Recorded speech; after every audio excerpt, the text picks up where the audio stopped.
సద్గురు పులాజీ బాబా ఛానల్లో వీడియో చూస్తున్న ఆత్మీయులందరికీ నా యొక్క నమస్కారములు। बेटा, ये तुम्हारा कर्म का फल है। अगर तेरा संस्कार अच्छा हो तो तेरा कर्म का फल, कर्म तू अच्छा करेगा और उसका फल भी तुझे अच्छा प्राप्त होगा। बेटा, मैं कहता था, तुम्हें पता है, मैं एक दिन मेरा देह मर जाएगा, मैं मर जाऊंगा, मेरा ध्यान मर जाएगा, लेकिन मैं हमेशा मेरा ज्ञान जीवित रहेगा। वो मेरे ज्ञान को लेकर तुम इस संसार में विचलित करो, तुझे सुख ही सुख प्राप्त हो जाएगा। बाबा, क्या है ये ज्ञान? मुझे तो कुछ समझ में नहीं आ रहा। बेटा, क्या होता है बाबा? आत्मज्ञान बोले तो जो रात्रि में कई तारे निकलते हैं, वो तारे को समझ संकल्प करो बेटा, वो तारे के इस पर लो और वो चमकता हुआ तारा का तुम आभास करो, पूरे अपने शरीर में उसको व्याप्त करो। ऐसे संकल्प तुम जमाओ और जो मैं तेरा पिता हूं, मेरे आंखों से या मेरे हस्त से जैसा सुबह का सूर्य, जैसा ये तू संकल्प करेगा, तेरा शरीर दिव्य तेज बन जाएगा। जब तेरा शरीर तू पवित्र हो जाएगा। जब तू पवित्र हो जाएगा, जब अंत समय जब तुझे मेरे पास पहुंच जाएगा परम। हमेशा आपल्याला ध्यान मार्ग, आध्यात्मिक सहज मार्ग, सरळ मार्ग, सोपा मार्ग, शांतीचा मार्ग, हे राज्य मार्ग आणि बाबाजी आपल्याला सांगून आपल्याला या मार्गाने चालण्याकरता आपल्याला बाबाजींना रस्ता दाखवली। आणि प्रत्येक व्यक्ती काय करते म्हणलं तर शांतीसाठी पुष्कळसे भटकते, पण शांतीचा मार्ग, शांतीचे ठिकाण, शांतीची जागा आपल्याला बाबाजीनं आपल्याला सांगून दिली आहे। कुठेही शांती नाही, कुठेही आपण किती दूर आपण फिरले तरी बी आपल्याला शांतीसाठी आणि जे आपल्याला एक आपल्या शरीराचं किंवा आपल्या तन मनाचं हे सर्व्हिसिंग सेंटर आहे। या सेंटर मध्ये जे काही आपल्या शरीरामध्ये किंवा गुणामध्ये काही कमी जास्त झाला असलं तरी तशी या ठिकाणी या मार्गाचे विषय जर आपण थोडे आपले ऐकले तर काय होते म्हणलं तर आपल्यामध्ये जे काही वाईट जे गुण असतील काही कमी कमी होऊ शकते, काही की म्हणतो कधी सर्वांचा अनुभव सुद्धा आहे। आणि आपण हे जे बाबाजींना मार्ग सांगला त्यासाठी आपण सरळ मार्ग, सोपा मार्ग सांगलेला आहे, सर्वांना माहिती आहे। आपण आपल्यासाठी ग्रंथाच्या रूपामध्ये, कॅसेटच्या रूपामध्ये, भजनाच्या रूपामध्ये, मग जे आपण मार्ग आपल्याला कोणता सांगलेला आहे त्या मार्गानेच आपण चाललं तर काय म्हणलं तर बाबाजीचे जे वचन आहे, बाबाजीचे जे विचार आहेत ते आपण आपल्या थोड्या आपल्यासाठीच नाही, आपल्या जे आजूबाजूला असतील त्यांना सुद्धा आपण जे बाबाजींना सांगला मार्ग आहे जे आपण हे पोहोचायची आपली सर्वांची गरज आहे। कारण की जे ध्यान मार्ग आहे, ध्यान मार्ग सांगत होते की जर आपण आपल्याला जसा वेळ भेटला तसं ध्यानानं बसायचं आहे। आणि ध्यानचे मार्ग आहे आधी अनादी कालपासून चालत आलेला आहे, आज आपल्याला उघड करून दाखवला। आपण मग कोण्या मार्गाने आपल्याला चालायचं आहे ते बाबाजीच्या आपण विचारवर आपण मला हे संधी दिली 2 मिनिटांसाठी, कारण की पुष्कळसे व्यक्ती सुद्धा बोलायचे आहेत. शांत भेटले म्हणून आज ते ग्रहांमध्ये काय लिहून आहेत की त्याचा बी आज आपण अनुभव घेतो. तर सर्वांचा आपण अनुभव असल्यामुळेच आज काळामध्ये आपल्याला ध्यानाची माहितीच नव्हता. काय काली काय म्हणलं तर बहार काय आहे की तिकडे तिथे मन बी तिकडे आपण खर्च केलं. आता पण आज आपल्याला सद्गुरू फुलाजी बाबा भेटल्यानंतर बाबा एकच म्हणले की तुम्ही ध्यान करा. काय म्हणले? ध्यान करा. तुम्ही जे ध्यान मध्ये काय तुम्ही अनुभव घेतले की ते संतांच्या आसना असतं म्हणून बाबा सांगत होता.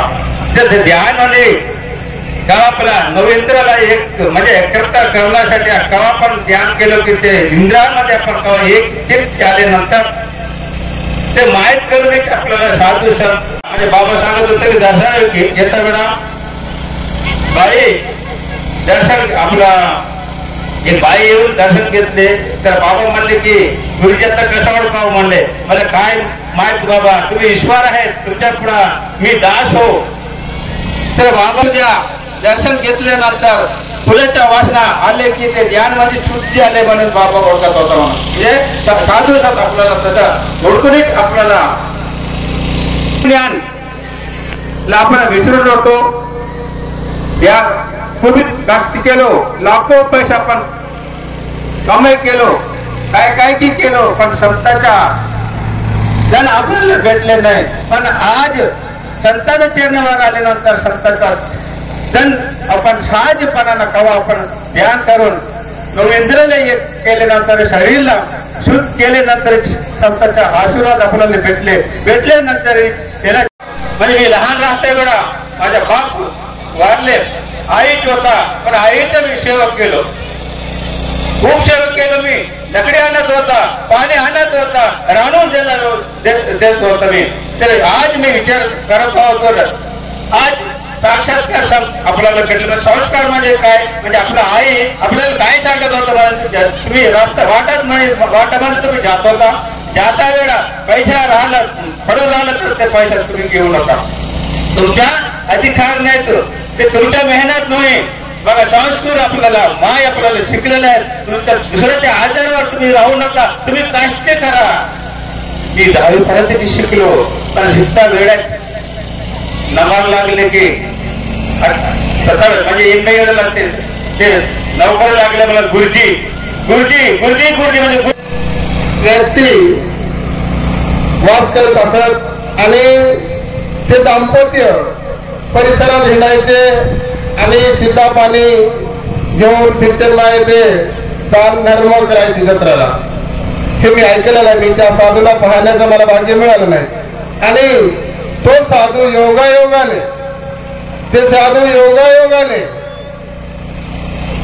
फिरत असताना एका दिवशी श्रीमती भगीरथाबाई औषधी पानपटे या दंपत्याकडे येतो आणि याचना करतो, विनंती करतो की मला एक दान द्याल का. त्याच्या मागे पहा भूमिका कशी आहे. मला एक दान द्याल का. कोणतं द्याल? मागणं बाबा काय मागणार आहे. एखादं जास्त एक तांदूळ मागतील, जेवारी घुगरी मागतील, याच्यावर काय मागणार. 3.5 हात जागा द्या. 3.5 हात जागा मी ऐकलेलं आहे. तुम्हाला सांग तुम्ही होते का. 3.5 हात जागा मागल्यावर पानपटे दंपत्याने काय हरकत नाही 3.5 हात जागा घे, तुला जागा म्हणलं तर जागा या ठिकाणी जागावून दिली जुन्याच्या कडाला. आणि योगाने त्यानंतर त्या साधूचा जे काही ते संस्कार म्हणजे ब्रह्मलीन म्हणा, मृत्यू म्हणा, त्याला साधू कोणी म्हणत नव्हते, बाबा म्हणत नव्हते, मनुबुवा म्हणायचे. त्या योगायोगाने त्याचा मृत्यू झाला. श्रावण महिन्याच्या काळ असेल, आजूबाजूला बरसातीचं सती असं सांगण्यावर ठरतो. आणि त्याने एक सांगितलं की गावकऱ्याला की मी जेव्हा मेल्यावर मी फलाण्या गावामध्ये फलाण्या माणसाच्या इथं त्याच्या वावरामध्ये 3.5 हात जागा मागलेले आहे आणि माझ्या मृत्यू देहाला त्या ठिकाणी नेऊन तुम्ही अंतिम तुमचं गाव जळेल. पहा ना, त्या साधून मागितलं त्या व्यक्तीनं दान दिल्याचा योग आहे. तर त्याच प्रकारे तेवढ्या झडीमध्ये 5 किलोमीटर अंतरावर वर्तमानूर गाव आहे, तेथून आणून इथं त्यांचा संस्कार केला. असा संस्कार झाल्यानंतर काही वर्ष गेले, झाडं वाढले, झुडपं वाढले आणि योगायोगाने एक साधू येतो या परिसरामध्ये. या परिसरामध्ये योगायोगाने एक साधू येतो. हिंडत पिसरत असे सत्संग लावत नव्हते किंवा ध्यान मंदिर म्हणत नव्हते. जास्तीत जास्त सोनपल्लीमध्ये टेप काढायचा भाव आणि त्यांचा विचार मांडायचे. त्या काळामध्ये बाबाला कोणी येडा म्हणत गेले. त्यांना सांगितलं की मनुभावाचं अंतिम संस्कार किंवा त्याची भूमी कुठं काय इतिहास आपल्या परिसरातल्या माणसाने, बुजुर्ग माणसाने मांडला. मग कुठं आहे त्याच्यात आलेले मांडलेले असेल तुम्ही असं विचाराचं एक मंथन होते. या ठिकाणी सत्संग म्हणजे सत्याचा सण. आम्हाला याचं मंथन करायचं आहे आणि याच्यातून आम्हाला एखादा तरी शब्द, आम्ही संतांचा एखादा तरी विचार, एखादा तरी शब्द या सत्संगामधून जर घेतलं तर आम्ही खूप चांगल्या प्रकारे जीवन जगू शकतो. असं की जे आपला जसं हे गंगेचं पाणी असते ना, लोहा पारसा लागला थेंबुटा सागरी मिळाला, गंगे सरेची संगम झाला म्हणे. असा हे आमचं जीवन आहे की हे संतांचा जे सत्संग आहे हे एक वाहत्या गंगेसारखं आहे. असा हे निर्मळ आहे, वाहत्या गंगेसारखं त्यांचं ज्ञान आहे. आम्ही त्याच्यामधला जसा एक नदी असते, एक छोटूसा नाला आणि ते वाहत वाहत मोठ्या नदीला जाते आणि तिथून गंगेला जाते, समुद्राला जाते आणि ते एकदम निर्मळ होऊन जाते. असंच आम्ही त्याच्यातलं थोडं जरी ज्ञान आमच्या जीवनामध्ये घेतलं, आम्ही थोडं जरी त्याच्यातलं ज्ञान घेतलं तर आम्ही ती एक पवित्र होऊन जाते. असं आम्ही एखादा जरी संतांचा असं सत्संगामधून जर आपण बघितलं तर मग संतांनी कोणते वर्ष कोणतं लोक आम्हाला सांगितलं आणि त्यांनी देव कुठं बघितला, संतांनी देव कुठं बघितला, त्यांनी कोणतं वर्ष आम्हाला करायला सांगितलं आणि बाबाने काय केलं आणि संतांनी काय केलं हे काय असेल दयावाने देव बाबा त्याने जे खरं ज्ञान आहे, काय आम्हाला पाहिजे जीवनामध्ये, मी कशाला तुम्हाला काय करायचं आहे हे जर आम्हाला विचार करायचा असेल तर बाबाजी म्हणजे ध्यान समजता आहे. मला सर्व काही जे काही मिळालं ते श्रीफळा ध्यानामधूनच मिळालं. हे बाकी कुठून काही बाकी मला कुठं काही मिळालं नाही. आणि तो बाबाजीने म्हणले की मला याच देहामध्ये विठ्ठल पांडुरंग भगवान मला बाजूला कुठे मिळाला नाही.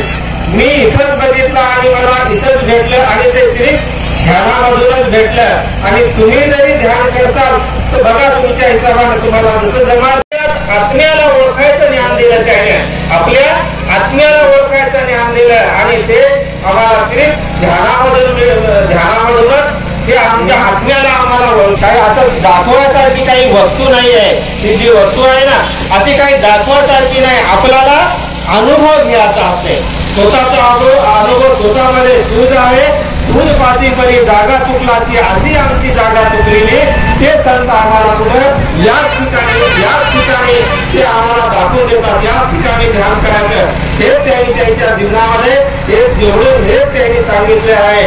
आणि खरे जे संत असतात ते इकडे तिकडे बोर्ड दाखवत नाहीत. असे जे संत असतात कुंजीचा मालक आधारात एक त्याच्या डोळा दिसे ते बर्मरूप, ते बर्मरूप ज्यांनी ते अनुभव घेतले, जे पोहोचलेले संत असतात ना ते इकडे तिकडे बोर्ड दाखवत नाही, ते इकडेच बोर्ड दाखवतात, इथंच बोर्ड दाखवतात. ज्ञानेश्वर माऊलीने कुठे बोर्ड दाखवलं కూర్చొని ఆ భగవంతుడిని ధ్యానం చేయడం, మన మనసును ఏకాగ్రతతో ప్రశాంతంగా ఒక భృకుటిలో ధ్యానం నిలిపి గురుమూర్తిపై ధ్యాసతో మనము ధ్యానం చేసినట్లయితే మనలోని షడ్వికారాలు కానీ మనలో బాధలు కానీ అన్ని దూరం అవుతాయి.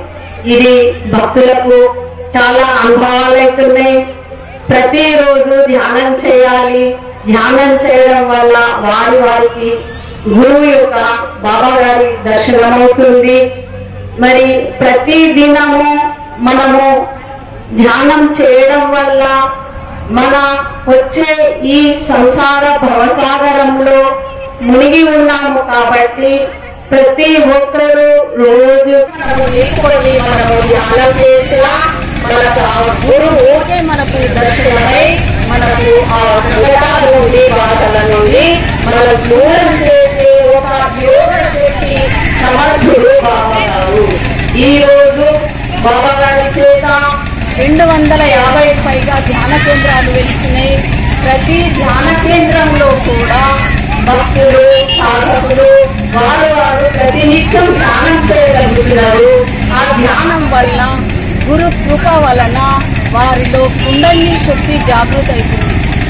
కుండలిని శక్తి అనగా ఎలా జాగృతి మనకు అందరికీ తెలిసిన విషయమే. ధ్యానంలో కూర్చోగానే శరీరం కంపనం కలుగుతుంది, కళ్ళ వెంట నీళ్లు వస్తాయి. మరి నవ్వడం కానీ ఏడవడం కానీ మనము ధ్యానంలో ఈ క్రియలు జరుగుతాయి. కృప ద్వారా జాగృతం అయినప్పుడు మన లోపల ఆ క్రియలు జరిగి ఆ క్రియల ద్వారా మన లోపల నాడీలు శుభ్రపడతాయి. నాడీలు శుభ్రపడిన తర్వాత మన లోపలి రక్తము చెడు రక్తం అంతా వెళ్ళి మంచి రక్తంగా తయారై మన ఆరోగ్యము మనము సాత్వికంగా మనం తయారు కాగలుగుతాము. ఎందుకంటే ఈ కుండలిని శక్తి దీనిని ఆదిశక్తి అన్నారు.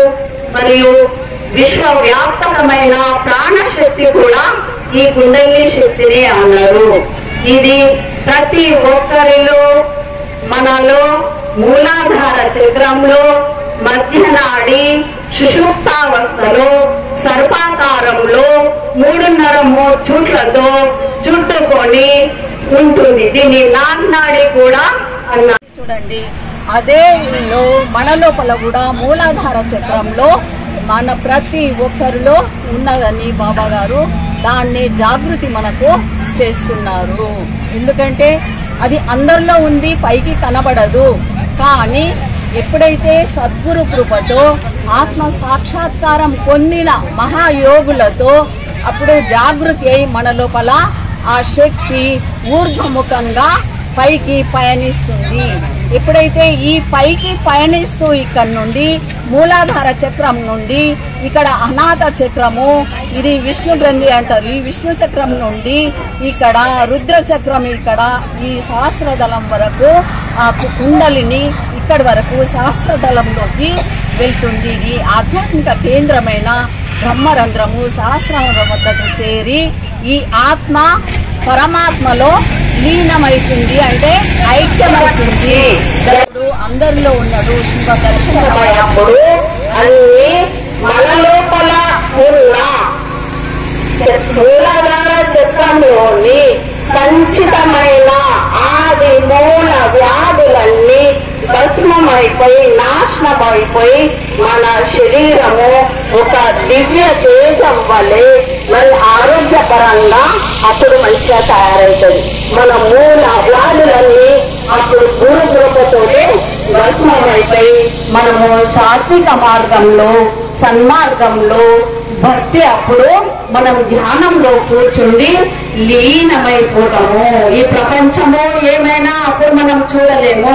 నా సంసారం ఏమైంది, ఈ ప్రపంచం ఏంది, ఇది చేస్తున్న పని ఏంది, అన్నిటినీ మైమర్పించే దివ్య ఔషధము అమృతమయమైన ఆ దర్శనము ఒకరిని మనము పొందగలుగుతున్నామన్నది వాస్తవం. ఇది ఎందుకంటే ఉంటే అందరూ నన్ను ఏదైన చేస్తే నువ్వేమో నాకు సుందరి అని పిలుస్తున్నావు, నీకు వేడాకారంగా ఉందా కృష్ణ, నన్ను ఎందుకు ఇలా పిలుస్తున్నావు అంటే, లేదు నీ లోపల అందమైన ఆత్మ సుందరంగా నాకు కనిపిస్తుంది, నీ శరీరాన్ని నేను చూడటం లేదు, నీ ఆత్మ నాకు అలా కనిపిస్తుంది అని నీ కర్మలు ఈనాటికి ముగిసిపోయినాయి. కాబట్టి నీకు నేను ఈనాడు దర్శనం ఇవ్వగలుగుతున్నాను, శాప విముక్తి నుండి నేను కలిగిస్తాను. అప్పుడు ఆమె కృష్ణుడి యొక్క హస్తంలో ఇలా పెట్టగానే ఆమె రూపి మొత్తం పోయి సుందరిగా తయారవుతుంది. అలాగే ఈనాడు వేలల్లో ఉన్న మన కుబ్జలాంటి వాళ్ళము మనము వికారాలు ఆశీర్వాదాలతోటి గురువుపైన మన బురదగుంటలో ఉన్న మనల్ని ఈనాడు దర్శనం ద్వారా, స్పర్శ ద్వారా, శబ్దాల ద్వారా, తన యొక్క అద్భుతమైన ఆత్మ ప్రసరణతోటి ఆత్మపై పడ్డ బురదను అంత తొలగించి బూడిదను ఇవాళ జ్ఞానజ్యోతులు వెలిగించిన ఆ పరమ ప్రేమ పితాకి ఒక్కసారి జై గురు, జై సద్గురు గులాబ్ బాబా అనండి. మీరు జీవితంలో రోజు ధ్యానం చేస్తూ దృఢ విశ్వాసాన్ని మాత్రం వదలకండి. బాబా గారు సమాధి అయినా కూడా కొందరు తల్లడిల్లుతున్నాం, బాబా మీ దగ్గరికి వస్తే మీ మాట దొరుకుతుండే, మీ సత్యమైన వాక్కు దొరుకుతుండే, నేను ఈనాడు కష్టాలలో ఉన్నా, నాకెవరు చెప్పలేకపోతున్నారు అని బాధ ఉంటది. కానీ దృఢమైన విశ్వాసం కలిగిన భక్తులు మాత్రము దాని నుండి తప్పించుకోవద్దు. మీరు ధ్యానం చేయండి, దానిలో ఒక సమయం వస్తుంది, ఓపికతో ఉండండి. ఏనాడో అవిట నుండి మనము విముక్తి బాబా గారే మనకు దానికి పరిష్కార మార్గం చూపిస్తారని తెలియజేస్తూ నాకు ఇచ్చిన ఈ సమయాన్ని వినియోగిస్తూ జై సద్గురు గులాబీ. జై జై జై ఫులరాజ్ దయాళా, జై జై జై फुलराज.